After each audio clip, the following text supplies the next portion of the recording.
পৃথিবীতে সবচাইতে শ্রেষ্ঠতম দোয়ার স্থান হলো মা বাবা। ওই মা বাবা যদি হাত পাতে আরশ পর্যন্ত পৌঁছে যায়, ওই মা বাবা যদি বদদুয়া করে, পৃথিবীর সব তীর সব টার্গেট মিস হতে পারে, কিন্তু মা বাবার বদদুয়া কখনো মিস হয় না, কখনো মিস হয় না। আর সন্তান মা বাবার জন্য যখন দোয়া করে, পৃথিবীর কোন হুজুর, পৃথিবীর কোন বুজুর্গ ব্যক্তির দোয়া কবুলের ব্যাপারে সন্দেহ থাকতে পারে, কিন্তু সন্তান যখন মা বাবার জন্য দোয়া করে, এই দোয়া আল্লাহ ফেলে দেয় না। সুবহানাল্লাহ। কারণ মা বাবার এই দোয়াটা শিখিয়ে দিয়েছেন আল্লাহ সুবহানাহু ওয়া তাআলা, রব্বির হামহুমা কামা রব্বায়ানি সগীরা।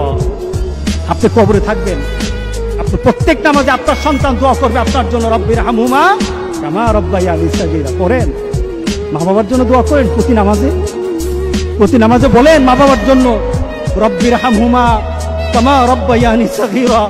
আপনি দোয়া করেন, দেখবেন আপনার দোয়ার কারণে আপনার সন্তান আপনার জন্য দোয়া করছে।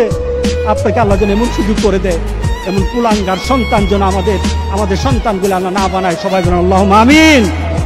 আপনার দালান, আপনার বাড়ি, আপনার সম্পদ, আপনার ব্যবসা, আপনার পৃথিবীর প্রতিপত্তি যত কিছু আছে, সব আপনি দুনিয়াতে ফেলেই চলে যেতে হবে, কিন্তু সন্তান কিন্তু আপনাকে ছেড়ে দিবে না। সন্তান আপনাকে ছেড়ে দিবে না। ভালো সন্তান রেখে যাবেন, কবরে শুয়ে শুয়ে আপনার সন্তানের দোয়া পাবেন। খারাপ সন্তান রেখে যাবেন, কবরে বিপদ বিপদ বিপদ চলতেই থাকবে। আল্লাহ আমাদের সবাইকে হেফাজত করুক। আমিন বলি, আমিন বলি। আল্লাহ।